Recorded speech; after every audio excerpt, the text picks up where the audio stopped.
জানিয়ে দেব এই মুহূর্তে হাতে পাওয়া সর্বশেষ গুরুত্বপূর্ণ আপডেট বাংলা সংবাদ। শুরুতেই জানাবো যে কারণে জামিন পেলেন না মাহমুদুর রহমান। সাবেক প্রধানমন্ত্রী শেখ হাসিনার ছেলে সজীব ওয়াজেদ জয়কে অপহরণ ও হত্যা চেষ্টার মামলায় দণ্ডিত আমার দেশ পত্রিকার সাবেক ভারপ্রাপ্ত সম্পাদক মাহমুদুর রহমানকে কারাগারে পাঠানোর আদেশ দিয়েছেন আদালত। আজ রবিবার বেলা ১১টায় তিনি ঢাকার সিএমএম আদালতে আত্মসমর্পণ করে জামিনের প্রার্থনা করেন।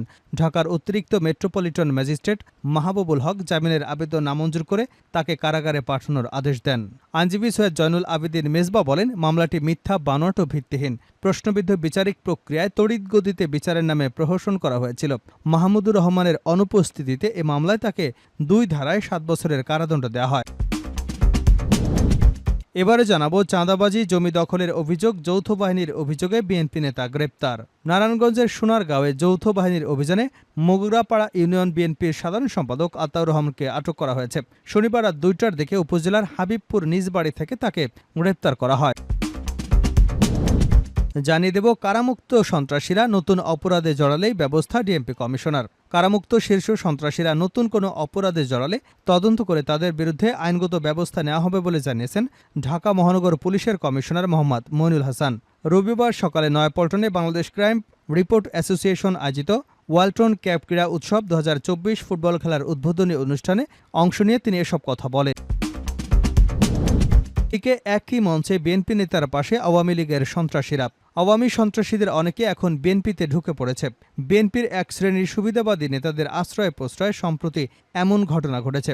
রাজধানীর দক্ষিণখান এলাকায় দক্ষিণখান থানা স্বেচ্ছাসেবক লীগ নেতা এবং চিহ্নিত সন্ত্রাসী জাকির ও হান্নান স্থানীয় বিএনপির আলোচনা সভায় বিএনপি নেতাদের পাশে বসে বক্তৃতা করায় দক্ষিণখান এলাকায় চাঞ্চল্যের সৃষ্টি হয়েছে। এ ঘটনায় বিএনপির নেতাকর্মীদের মধ্যে ক্ষোভ এবং অসন্তোষ দেখা দিয়েছে। জানাবো বাংলাদেশকে কারো অঙ্গরাজ্য বানাতে দেওয়া হবে না মামুনুল হক। বাংলাদেশকে একটি ভিন্ন দেশের অঙ্গরাজ্য বানাতে দেওয়া হবে না বলে মন্তব্য করেছেন বাংলাদেশ খেলাফতে মজলিসের মহাসচিব ও হেফাজতে ইসলামের যুগ্ম মহাসচিব আল্লামা মামুনুল হক। শনিবার বিকেলে ঈশ্বরগঞ্জ সরকারি কলেজ মাঠে তিনি এমন মন্তব্য করেছেন। এবং সর্বশেষ জানাবো আন্তর্জাতিক সংবাদ। নাসরুল্লাহকে হত্যা করতে ৮৫ টন বোমা ফেলে ইসরায়েল। জাতিসংঘের ভাষণেই বোঝা গিয়েছিল লেবাননের সশস্ত্র সংগঠনের উপর কতটা ক্ষিপ্ত ইসরায়েলের প্রধানমন্ত্রী বেঞ্জামিন নেতানিয়াহু। ভাষণ দিয়ে বের হয়েই যেন পণ করেন তার ঘুম হারাম করে দেওয়া হিজবুল্লাহর প্রধানকে তিনি আর দুনিয়াতে রাখবেন না। এরপরই সর্বশক্তি দিয়ে লেবাননে ঝাঁপিয়ে পড়েন নেতানিয়াহু বাহিনী। চালানো হয় মুহুর্মুহু বিমান হামলা, ফেলা হয় টনকে টন বোমা। এতক্ষণ শিরোনাম শুনছিলেন, এবার বিস্তারিত। প্রিয় দর্শক, আপনি যদি এই চ্যানেলে নতুন হয়ে থাকেন, ভিডিওটি দেখতে দেখতে চ্যানেলটি সাবস্ক্রাইব করে আমাদের সঙ্গেই থাকুন। আর এই ভিডিও সম্পর্কে আপনি আপনার মূল্যবান মতামতটি কমেন্ট বক্সে জানিয়ে দিন। আর হ্যাঁ প্রিয় দর্শক, জানিয়ে দিন ভিডিওটি কোথা থেকে দেখছেন। যে কারণে জামিন পেলেন না মাহমুদুর রহমান।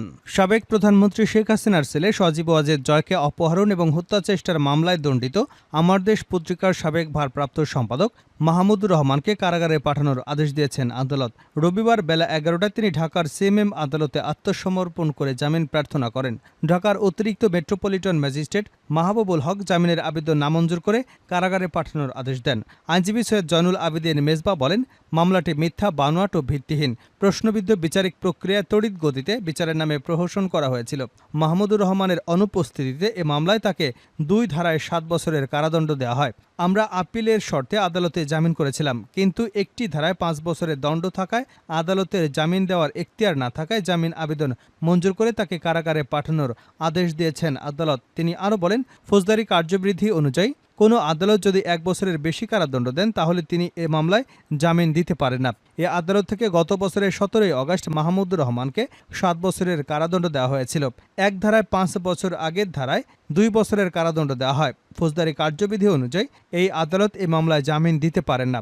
আমরা অতি দ্রুত মহানগর দায়রা জজ আদালতে মাহমুদুর রহমানের জামিন আবেদন করব।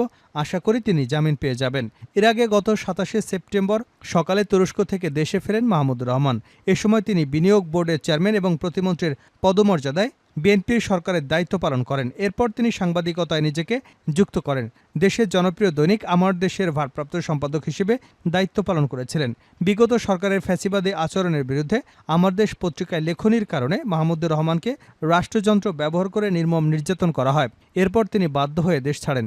সজীব ওয়াজেদ জয়কে অপহরণ এবং হত্যা চেষ্টার মামলায় ঢাকার অতিরিক্ত চিফ মেট্রোপলিটন ম্যাজিস্ট্রেট আসাদুজ্জামান নূরের আদালত মাহমুদুর রহমান এবং সাংবাদিক শফিক রেহমান সহ ৫ জনের পৃথক ২ ধারায় ৭ বছরের সশ্রম কারাদণ্ড দেন। দণ্ডিত অপর ৩ আসামি হলেন জাসাস নেতা মোহাম্মদুল্লাহ, রিজভী আহমেদ সিজার এবং মিজানুর রহমান ভূঁইয়া। আসামিদের দণ্ডবিধির ৩৬৫ ধারায় ৫ বছরের কারাদণ্ড এবং ৫,০০০ টাকা অর্থদণ্ড দিয়েছেন আদালত। জরিমানার টাকা অনুযায়ী তাদের আরও ১ মাসের কারাভোগ করতে হবে। এছাড়া একই আইনে ১২০-এর খ ধারায় ২ বছরের কারাদণ্ড ও ৫,০০০ টাকা জরিমানা অনাদায়ে আরও ১ মাসের কারাদণ্ড দিয়েছেন আদালত। ২ ধারার সাজা একসাথে চলবে বলে বিচারিক রায়ে উল্লেখ করেছেন।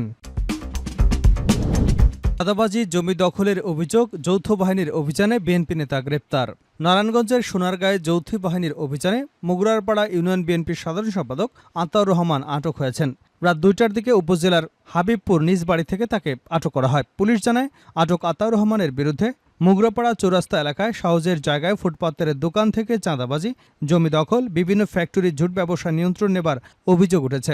তাছাড়া বিচার সালিসের নামে তার নেতৃত্বে বাবুল, রাকিব, নিজামুদ্দিনের একটি সিন্ডিকেট লাখ লাখ টাকা হাতিয়ে নিচ্ছে বলে অভিযোগের পরিপ্রেক্ষিতে তাকে আটক করা হয়েছে। সোনারগাঁ থানার ভারপ্রাপ্ত কর্মকর্তা এম বারী বলেন, বিএনপি নেতাকে আটক করে জিজ্ঞাসাবাদের জন্য থানায় নিয়ে আসা হয়েছে। তার বিরুদ্ধে অভিযোগ যাচাই বাছাই করা হচ্ছে। বাংলাদেশকে কারো অঙ্গরাজ্য বানাতে দেওয়া হবে না, মামুনুল হক। বাংলাদেশকে একটি ভিন্ন দেশের অঙ্গরাজ্য বানাতে দেওয়া হবে না বলে মন্তব্য করেছেন বাংলাদেশ খেলাফত মজলিসের মহাসচিব ও হেফাজতে ইসলামের যুগ্ম মহাসচিব আল্লামা মোহাম্মদ মামুনুল হক। বিকেলে ঈশ্বরগঞ্জ সরকারি কলেজ মাঠে তিনি একথা বলেন। বাংলাদেশ খেলাফত মজলিস উপজেলা শাখা আয়োজিত ছাত্র জনতার বিপ্লবে সংগঠিত গণহত্যার বিচার ও নৈরাজ্যবাদের বিরুদ্ধে গণজাগরণ সৃষ্টির লক্ষ্যে গণসমাবেশে প্রধান অতিথির বক্তব্যে আল্লামা মামুনুল হক বলেন, স্বৈরাচার হাসিনা সরকার এদেশে আলেম ওলামাদের উপর চরম নির্যাতন করেছে। বিগত সরকারের আমলে শাপলা চত্বরে আলেম ওলামাদের সমাবেশ করতে দেয়নি, অথচ ওই সরকারের মদতপৃষ্ট শাহবাগী নাস্তিকবাদরা দিনরাত সমাবেশ করতে পৃষ্ঠপোষকতা করেছে। তিনি শাপলা চত্বরে আলেম ওলামাদের সমাবেশে নির্যাতনের কথা উল্লেখ করে বলেন, একটি রাত পর্যন্ত শাপলা চত্বরে থাকতে দেয়নি। শেখ হাসিনা তার দলবল নিয়ে প্রতিহিংসা রাজনীতি করেছে। দেশের অর্থ লুটপাট, গণমানুষের অধিকার হরণ, বাকশক্তি রুদ্ধ করে দিয়ে ১৮ কোটি মানুষের উন্নয়নের নামে লুটপাট করে দেশটাকে ফোকলা করে দিয়েছে। তিনি আরও বলেন, বিগত সরকার আমলে স্কুল কলেজগুলোতে কি পড়াশোনা হয়েছে, যা ছিল হিন্দুত্ববাদ কায়েম করা। এদেশে অবশ্যই সম্প্রীতি বজায় থাকতে হবে, কোনো গোষ্ঠীর স্বার্থ সিদ্ধির জন্য নয়। বাংলাদেশকে একটি ভিন্ন দেশের অঙ্গরাজ্য বানাতে দেওয়া হবে না। তিনি অন্তর্বর্তীকালীন সরকারকে উদ্দেশ্য করে বলেন, নগ্নতা, সমকামিতা, নাস্তিকতা, পশ্চিমা দেশের সংস্কৃতি এদেশে কায়েম করতে দেওয়া হবে না। ৯০% মুসলমানদের এদেশে তিনি নতুন করে ইসলামী শিক্ষা কার্যক্রম গঠনের দাবি জানিয়েছেন। গত ৫ আগস্ট শিক্ষার্থীদের আন্দোলনে স্বৈরাচারের পতনের নতুন স্বাধীনতার অর্জনকে ধরে রাখার আহ্বান জানিয়ে তিনি বৈষম্যহীন ইসলামী সমাজ ব্যবস্থা গঠনে আলেম ওলামাদের নিয়ে গঠিত বাংলাদেশ খেলাফত মজলিসের পাশে ঐক্যবদ্ধভাবে সকলকে কাজ করবার আহ্বান জানান। একই মঞ্চে বিএনপি নেতাদের পাশে আওয়ামী সন্ত্রাসীরা। আওয়ামী সন্ত্রাসীদের